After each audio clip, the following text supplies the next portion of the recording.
தமிழக காங்கிரஸ் தலைவர் திருநாவுக்கரசர் சென்னை சத்தியமூர்த்தி பவனில் செய்தியாளர்களை சந்தித்து வருகிறார். அதன் நேரடி காட்சிகளை பார்க்கலாம். மறைப்பதற்காகவும் தமிழக விவசாயிகளை மத்திய பாரதிய ஜனதா கட்சி அரசு வஞ்சிப்பதை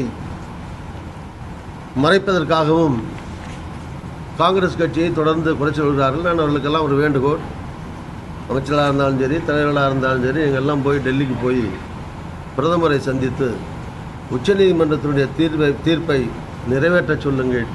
அதுதான் நீங்கள் தமிழ்நாட்டு மக்களுக்கு செய்கிற நன்மையாக இருக்குமே தவிர காங்கிரஸை வசைபாடுகிற காரணத்தினாலேயே அதிலிருந்து நீங்கள் தப்பித்துக் கொள்ள முடியாது என்பதை மட்டும் இந்த நேரத்தில் அந்த தலைவர்களுக்கு நான் சுட்டிக்காட்ட விரும்புகிறேன்.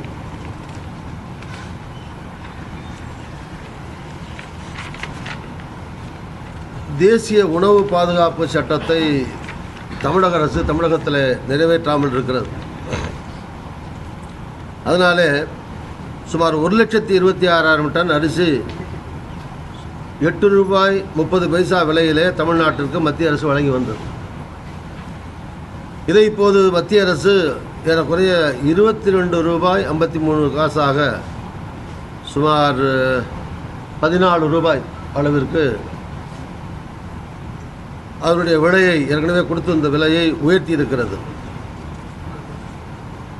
இந்த விலை உயர்வாலே அது மட்டுமல்ல, கூடுதல் அரிசியாக ஒரு தமிழக அரசு கேட்டதின் பேரில் இன்னொரு 26,000 டன் தமிழ்நாட்டுக்கு வழங்கப்பட்டு வந்தது. ஸோ அதனுடைய விலையும் மாதந்தோறும் வழங்கி வந்த அந்த அரிசியினுடைய விலையும் உயர்த்தப்பட்டிருக்கிறது. இந்த விலை உயர்வாலே மத்திய அரசு ஏற்படுத்தியிருக்கிற இந்த விலை உயர்வாலே சுமார் 2,100 கோடி ரூபாய் தமிழக அரசுக்கு நஷ்டம் ஏற்படும், இழப்பு ஏற்படும்.